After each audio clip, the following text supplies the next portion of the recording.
So you got a shipment ready to go and a carrier is assigned. How the legitimacy of the carrier usually checked? And are there any tools or checks that companies rely on most often?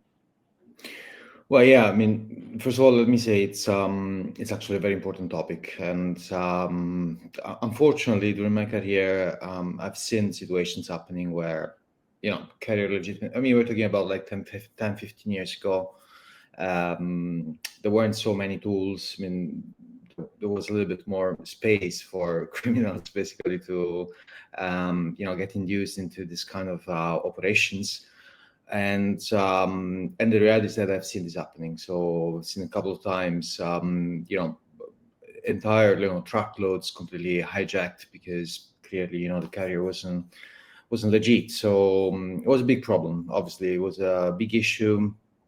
Number of implications, really. On the one side, obviously the value of the product. On the other side, back then I was in pharmaceuticals, so there was also a matter of what's going to enter the black market and sort of like unlawful operations.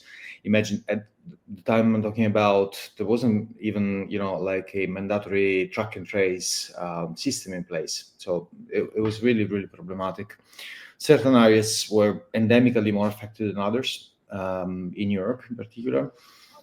And then the other problem is that you also have implications when it comes to insurance, because obviously your premiums go higher, and you basically need to justify what happened. Very often you cannot really get insurance to cover this kind of situation if there is a case of let me say negligence. Okay, so like you haven't taken all the appropriate measures. So obviously companies learn from this kind of situations, and Yes. today there is like a bit of a mixed approach in terms of like tools and systems and practices that are really put in place. I think obviously today the regulatory framework is helping this.